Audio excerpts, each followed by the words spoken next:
Well, welcome back to the channel, and thank you so much for those guys who have already participated in the G4 Creative Build Challenge. And I liked it so much, I liked the concept myself so much, I decided to do my own build. And hopefully, I know a few of you in the community were struggling and scratching their heads and saying, oh, this is too hard. Well, I thought I'd do my own build just to give you a little bit of inspiration and show you what is possible. We're going to take you through and do a tour, and then I'll show you some of the progression, some of the building that happened in the days that it took. And it basically took about 4 or 4 days to complete. There's a lot to see, a lot to get your head around, and yeah, you don't really see a lot of the structure, so that's why if you stick around to the end of the video, I will show you some of the build process and the materials that I used. Are you ready to go? Yes, let's do it. So here we are at Green Top Nursery now.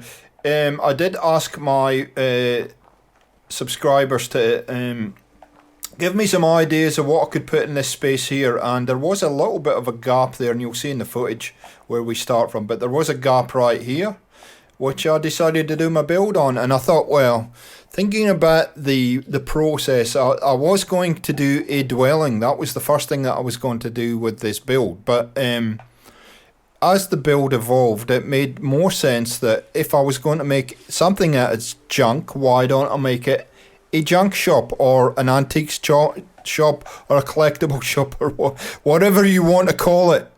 So that's what I've done.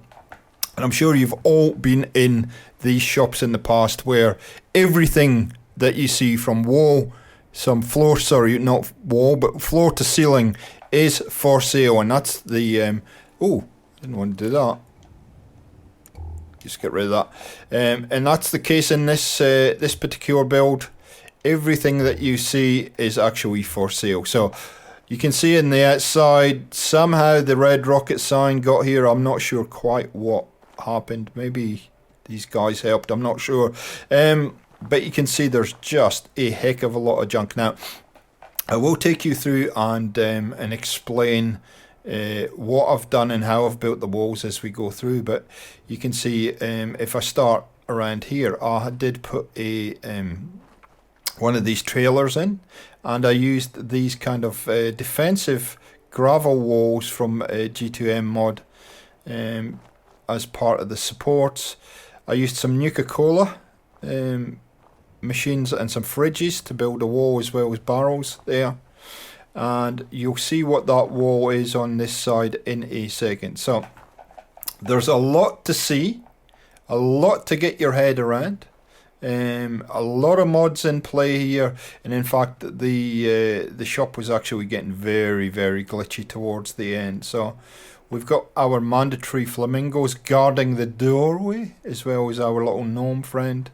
For some reason that has not stuck to the wall, but never mind, you just ignore that.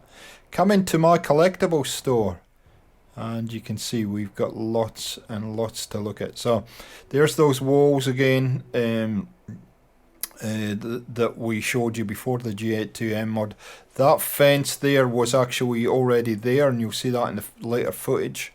But then I've filled it all in with a whole lot of things. Now, I'm using this as my roof. This is actually an aeroplane roof. So I'm using that as my roof. I'm using this fence as to count as my wall. Obviously we have a doorway there. I don't have a door on there. But you can see there is just so much to this build. And it shows you what's possible. Now, this wall here is actually just a wall full of bookcases that I used to build a wall. And you can see there's all manner of things that you can buy. There's all manner of collectibles in this store. I found some really nice things to add to the store as I was going through. You can buy a giant Vault Girl or a giant Vault Boy if you like. But there's a smoking flamingo. But there are all kind of things in here. And I thought it only made sense that we do that. Now I'm going to fill that with magazines. We're just out of stock at the moment. And yeah, you can buy virtually everything you can see here. Now, in the back wall here, those are actually desks right there to fill in the gaps. And this roof here, this structure was in G2M test menu, so I don't know quite what that is, but then I put, for the roof I need to fill it in, so I used just those floor coverings, those mats that you get as a roof. Little improvised step, and the guy that owns this place actually has a little place to stay. You see there's a little weapons bench and an armor bench up here, so he can fix things for people. But he has a little place to stay in here. It's not where he lives, it's just in case he has to have private meetings with collectors. As it comes in here by the fire, puts the coffee on. This is one of the coolest things I think I've seen in any mod in Fallout. And if he does have to work late at the shop, he can actually rest in here if he needs to. So I'd have liked to have done a little bit more decorating, but yeah, like I said, it was getting very, very glitchy, so I kind of stopped. You'll see the little platforms that I've made for the Vault Girl and Vault Boy are actually tables.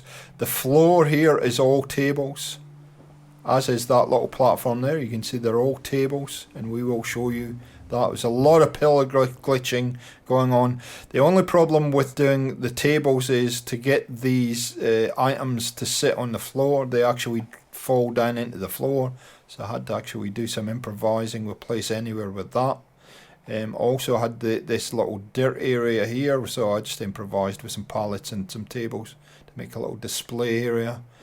But yeah, little step there again, lots of junk.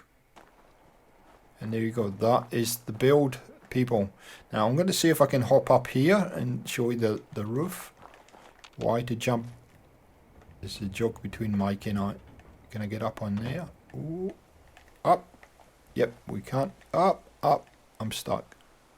Up, up. There we go. We're good. So you can see all those kind of floor coverings as the roof right there. And yeah, we'll take you around the back here. See all these tables are acting as parts of the wall, as well as these defensive things. A little bit of a fire coming off there. But yeah, there you go, guys. That is my entry for my own competition, which is kind of weird. But anyway, I love that scarecrow too, by the way. I hope you enjoy it. I hope you enjoyed it. I hope it gives you inspiration. And if you want to stick around, I'm going to show you a little bit of the progression that we made as we built this, this shop. Thanks for watching, guys. I'll catch you next time.